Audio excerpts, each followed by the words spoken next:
Happy Republic day, সবাইকে happy Republic day জানিয়ে আজকের ব্লগটা শুরু করছি। এটা ঘর থেকেই শুরু করলাম। আজকে আমাদের সোসাইটিতে বা কমপ্লেক্সেও ফ্ল্যাগ হোস্টিং হয়েছে। তো এই যে এখানে ফ্ল্যাগ হোস্টিং হয়েছে, কিন্তু খুব খারাপ লাগছে ফ্ল্যাগ হোস্টিংয়ের সময় ভিডিও করতে পারিনি। আর এখন আমরা একটু বাইক নিয়ে বেরিয়েছি, এখন যাব যেখানে, সেই ব্যাপারে আমি অতটা অ্যাওয়ার ছিলাম না। মেইনলি আমার হাজব্যান্ডের ইন্সপিরেশনেই আজকে যাওয়াটা আর কি। আজকে একটা বাইক রাইডারের আর কি মিট আপ টাইপের ছিল, তো সেখানেই যাচ্ছি। আর যেতে যেতে রাস্তার কিছু ক্লিপ আর কি নিয়েছি, সেটাই তোমাদের সাথে শেয়ার করছি। আর আজকের ওয়েদারটাও প্রচণ্ড ভালো ছিল, এত ভালো লাগছিল রাইড করতে।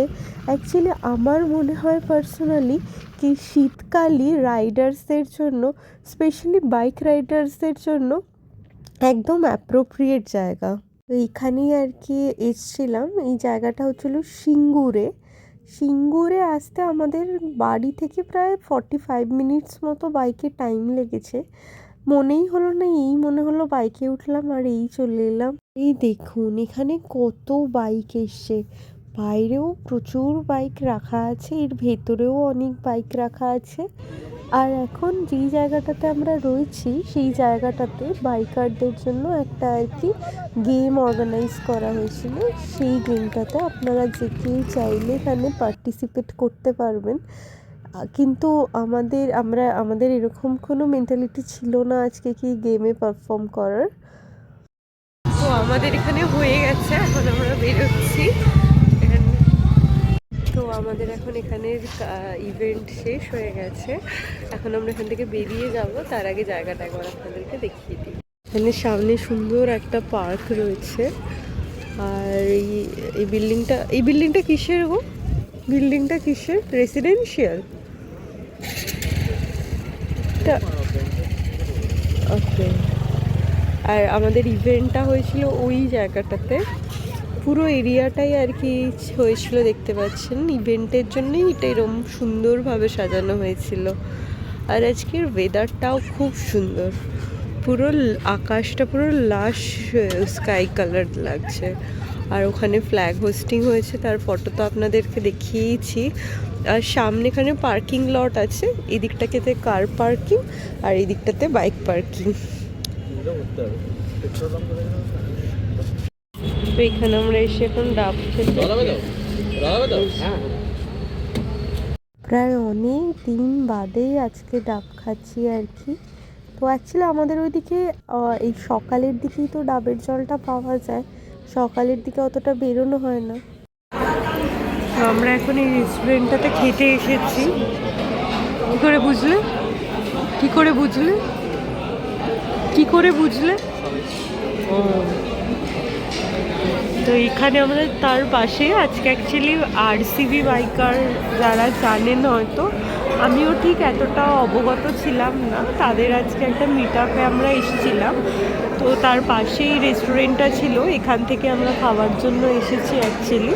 তো আমরা অর্ডার দিয়েছি একটা চিকেন বিরিয়ানি, একটা চিকেন কারি মিন্স চিকেন ডাক বাংলো, আর একটা স্টিম রাইস।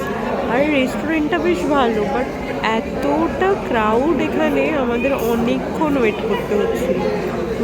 এখন জাস্ট 5 মিনিটস হয়েছে আমরা বসার জায়গা পেয়েছি। আর এখন আমাদের প্লেটও এসে গেল, এই যে ব্ল্যাক কালারের বেশ সুন্দর একটা প্লেট এসে গেল। আর জলের বোতলের অপশন ছিল, আপনারা চাইলে মিনারেল ওয়াটারও পারচেস করতে পারেন অথবা নর্মাল ওয়াটার এখান থেকে নিতে পারেন। তো চলুন আমাদের খাবার আসলে তারপর আপনাদেরকে দেখাচ্ছি। স্যালাড দিয়ে গেল, এটা কমপ্লিমেন্টারি, এতে পেঁয়াজ, লঙ্কা আর লেবু রয়েছে। তো আমাদের চিকেন কষা এসে গেছে, কোয়ান্টিটি হিউজ কোয়ান্টিটি। আর এখানে রাইস এসে গেছে। এই হোটেল লাবণ্যতে আমরা খেতে এসেছিলাম। আর এই যে সুন্দর, এখানে না কিছু একটা চাষ হয়েছে, আমি বুঝতে পারছি না, বাট ওই চাষের মতোই আর কি লাগছে। আর এখানে যে সমস্ত আগাছাগুলো ছিল সেগুলোকে পুড়িয়ে দিচ্ছে, মানে যাতে আর কি মাটির উর্বরতাটা আরও ভালো হয় আর কি। খুব সুন্দর জায়গাটা। আর পুরো মেঠো রাস্তা,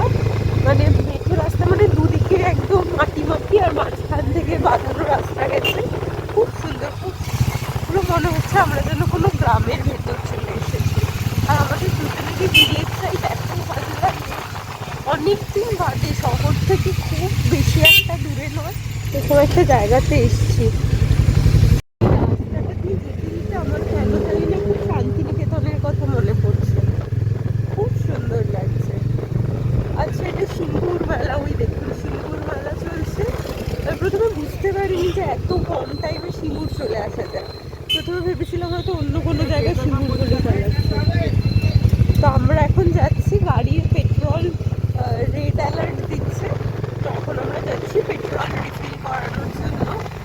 আর আমার এত ভালো লাগছে, এই জন্য আমি বেশি করে ভিডিও করছি রাস্তাটা, যাতে কিনা পরে যখন আমি দেখবো তখন নিজের ভিডিও নিজে থেকে চেঞ্জ করতে পারি।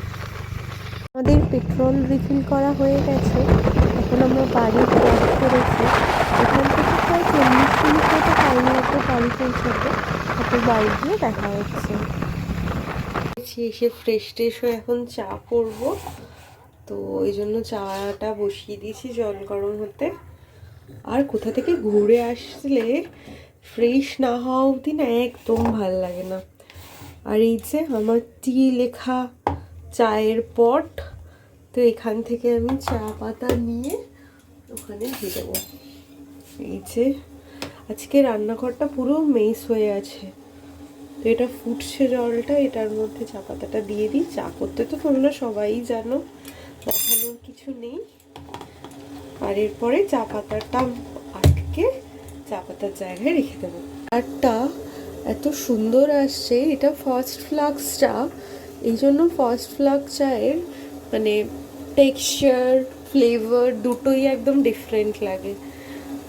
তো চাটা হয়ে যাক, এখানে চাটা যেখানে ঢালবো সেটা একদম রেডি করে রাখছি, যাতে আমার এখানে চা করা হয়ে গেলে আমি ডিরেক্টলি ঢেলে দিতে পারি। তো আমার যতটা দরকার ততটা হয়ে গেছে। অ্যাকচুয়ালি সবাই জানে লিকার চা বেশি ফোটালে না বেশি তিতো হয়ে যায়, তো আমি চাই না সেরকম হোক। তো এই যে এবার চাটা ঢেলে নিই, তো চলুন তারপর গিয়ে দেখা হচ্ছে। একদম ঠিকঠাক ঢালা হয়েছে, আর একটু বেশি বা কম হলেই পুরো উপচে পড়তো। তাও এতটা চা বেঁচে গেল, সেটা কি আর করবো, ফেলা যাবে।